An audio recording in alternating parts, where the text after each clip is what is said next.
আসসালামু আলাইকুম ওয়া রাহমাতুল্লাহ।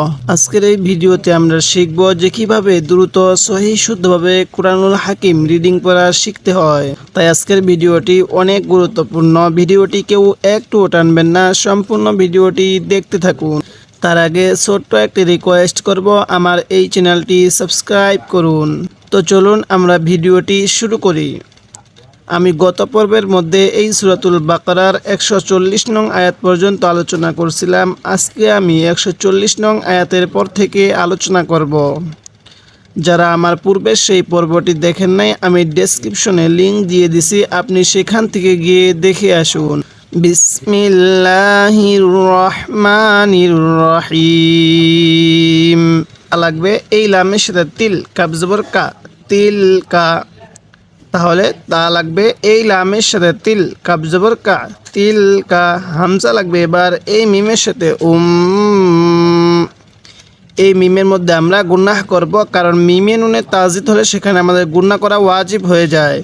তো মিমের উপর তাজিদ আছে, এই জন্য আমাদের এখানে গুনাহ করা ওয়াজিব। তাহলে তিল কা মিম জবর মা, মা। গুনাহটা করব আমরা নাকের বাঁশি দ্বারা। তা দুই পেশ তুম, তিলকা উম্মাতুন। কফ লাগবে এবার এই দালের সাথে কদ, খ জবর খ, কদ খ। লাম লাগবে এবার এই তায়ের সাথে লাত, কদ খলাত। তিলকা উম্মাতুন কদ খলাত। কিভাবে পড়বো আমরা? তিলকা উম্মাতুন কদ খলাত। লাম জবর লা, হা আলিফ জবর হা। এই হায়ের মধ্যে আমরা এক আলিফ টান দিব। জবরের বামে খালি আলিফ থাকলে সেখানে আমাদের এক আলিফ টানতে হবে। মিম আলিফ জবর মা, লাহা মা। কাব জবর কা, সিন জবর সা, কা সা। বা লাগবে এবার এই তায়ের সাথে বাত, মা কা সা বাত। তাহলে লাহা মা কা সা বাত। এবার এখান থেকে তিলকা উম্মাতুন কদ খলাত। অনেকেই কবজবর কা পড়ি, এরকমভাবে পড়ব না, কবজবর ক পড়ব। তাহলে তিলকা উম্মাতুন কদ খলাত, লাহা মা কাসাবাত। ওয়াও জবর ওয়া, লাম জবর লা, ওয়ালা। কাপ লাগবে এবার এই মিমের সাথে কুম। আমরা এখানে একটি নিয়ম শিখে নেই, যখন দেখব এইরকম সাকিনওয়ালা হরফের পরে এরকম তাজদিদওয়ালা হরফ আছে, ওই জায়গার মধ্যে আমরা এই সাকিনওয়ালা হরফটিকে বাদ দিব। তাহলে ওয়ালা কুম, মিম আলিফ জবর মা। এখানেও এক আলিফ টান দিব। কেন বলুন তো? হ্যাঁ, জবরের বামে খালি আলিফ আছে, এজন্য আমরা এখানে এক আলিফ টান দিব। কাব জবর কা, সিন জবর সা। সিন লাগবে এই বায়ের সাথে সাব, কা সাব। তা লাগবে এবার এই মিমের সাথে তুম, কা সাব তুম, কা সাব তুম। এবার এখান থেকে ওয়ালা কুম মা কা সাব তুম, এরকমভাবে পড়ব।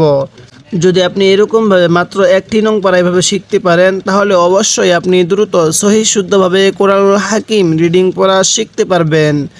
তাই এই লক্ষ্যে আমি আপনাকে পুরো 1 নং পারাটি এভাবে ভেঙ্গে ভেঙ্গে শব্দে শব্দে তাজবিদ সহ উচ্চারণ করে শিখিয়েছি। যারা আমার পূর্বের সেই পর্বগুলো দেখেন নাই, আমি ডেসক্রিপশনে লিংক দিয়ে দিছি, আপনি সেখান থেকে গিয়ে সিরিয়াল মতে দেখে আসুন। ওয়াও জবর ওয়া, লাম আলিফ জবর লা, ওয়ালা। তা লাগবে এবার এই সিনের সাথে তুস। এটা কিন্তু সিন, অনেকে এটাকে শিন পড়ে থাকে আমাদের উচ্চারণ সহি না হওয়ার কারণে। আমরা হয়তো অনেকেই আগে কোরআনুল হাকিম পড়ছি অথবা কায়দা পড়ছি, কিন্তু আমরা তখন আমাদের হরফের উচ্চারণগুলো সহি করতে পারি নাই। যারা এরকম হরফের উচ্চারণগুলো সহি করতে পারেন নাই, তারা আমার নুরানি কায়দা কোর্সের প্রথম, দ্বিতীয়, তৃতীয় এই 3টি পর্ব দেখবেন, এবং যাদের হরফের উচ্চারণ সহি আছে কিন্তু এক আলিফ টান কোথায় দিতে হবে, 4 আলিফ টান কোথায় দিতে হবে, এবং কোথায় গুনাহ করতে হবে, কোথায় গুনাহ করতে হবে না, তারা আমার নুরানি কায়দা কোর্সের 5ম, 6ম, 7ম এবং 8ম এই কয়েকটি পর্ব দেখবেন। আর এই সমস্ত পর্বের লিঙ্ক আমি আমার ডেসক্রিপশনে দিয়ে দিছি, আপনি সেখান থেকে গিয়ে সিরিয়াল মতে দেখে আসুন। তাহলে তা লাগবে এই সিনের সাথে তুস, সিনটা একটু চিকন করে উচ্চারণ করব আর সিনটা উচ্চারণের সময় একটু মোটা করে উচ্চারণ করব। ওয়ালা তুস, হামজা জবর আ, লাম ওয়াও পেশ লু, নুন জবর না, তুস আলু না, তুস আলু না। এই লামের মধ্যে কয় আলিফ টান দেব? এবার আপনারা বলবেন হ্যাঁ, লামের মধ্যে আমরা এক আলিফ টান দিব। তাহলে ওয়ালা তুস আলু না, আইন লাগবে এই মিমের সাথে আম, মিম আলিফ জবর মা, আম মা। এই মিমের মধ্যে গুন্নাহ করব, কারণ মিমের মধ্যে গুন্নাহ করা ওয়াজিব। মিমের উপর তাসদিদ থাকলে গুন্নাহ করা ওয়াজিব হয় এবং নুনের উপর তাসদিদ থাকলে গুন্নাহ করা ওয়াজিব হয়। তাহলে ওয়ালা তুস আলুনা আম্মা, কাফ আলিফ জবর কা, নুন ওয়াও পেশ নু, কানু। তাহলে আম্মা কানু, এরকমভাবে পড়ব।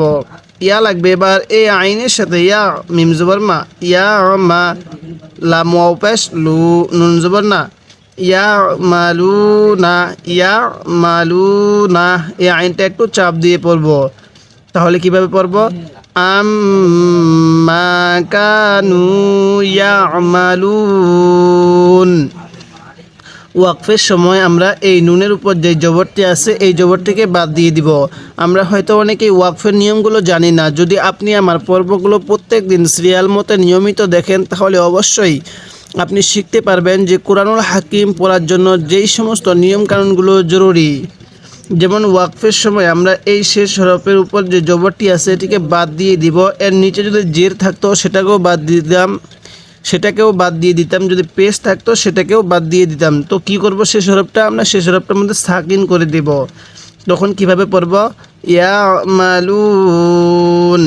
এবং এই ওয়াকফের মধ্যে আমরা 3 আলিফ টান দিব, কারণ মদের হরফের পরের হরফে ওয়াকফ হলে সেখানে আমরা 3 আলিফ টান দিব। তো ওয়াওটি হলো মদের হরফ, এরপরে শেষ হরফ হলো নুন, যার কারণে এখানে আমরা 3 আলিফ টান দিব। তাহলে আমরা এখন কিভাবে পড়ব? আম্মা কানু ইয়ামালুন। এবার আমরা এই আয়াতের শুরু থেকে আরেকবার ভেঙে ভেঙে পড়ব। তিলকা উম্মাতুন কদ খলাত, কেউ খালাত পড়ব না, খজবর খা পড়ব না। লাহা মা কাসাবাত ওয়ালাকুম মা কাসাবতুম ওয়ালা তুসআলুনা আম্মা কানু ইয়ামালুন। এবার আমরা আরেকবার এই আয়াতের শুরু থেকে মিলিয়ে পড়ব। তিলকা উম্মাতুন কদ খলাত লাহা মা কাসাবাত ওয়ালাকুম মা কাসাবতুম ওয়ালা তুসআলুনা আম্মা কানু ইয়ামালুন। যদি আপনি আমার এই পর্বগুলো প্রত্যেক দিন ধারাবাহিকভাবে নিয়মিত দেখেন তাহলে অবশ্যই আপনি দ্রুত সহিহ শুদ্ধভাবে কোরআনুল হাকিম রিডিং পড়া শিখতে পারবেন। আলহামদুলিল্লাহ, আমরা দেখতে দেখতে আমরা 1 নং পারাটি শেষ করে ফেলেছি। এক নং পারার মধ্যে 141টি আয়াত রয়েছে। আমরা আজকে এই 1 নং পারাটি এখানেই শেষ করলাম। যারা আমার পূর্বে সেই পর্বগুলো দেখেন নাই, আমি ডেসক্রিপশনে লিঙ্ক দিয়ে দিছি, অথবা আমার চ্যানেলে সমস্ত ভিডিওগুলো পর্ব আকারে দেওয়া আছে। আপনি সেখান থেকে গিয়ে পুরো 1 নং পারাটি এভাবে শেখার চেষ্টা করবেন। তাহলে অবশ্যই আপনি সহিহ শুদ্ধভাবে এবং কোরআনুল হাকিম পড়ার জন্য যেই সমস্ত নিয়মকানুন জানা জরুরি সেই সমস্ত নিয়মকানুন আপনি শিখতে পারবেন। তাই আপনাদের কাছে আমার ছোট্ট একটি রিকোয়েস্ট থাকবে, আমার এই চ্যানেলটি সাবস্ক্রাইব করুন এবং ভিডিওতে একটি লাইক দিয়ে দেন, যাতে করে এই ভিডিওটি আরও মানুষের কাছে পৌঁছে যায়।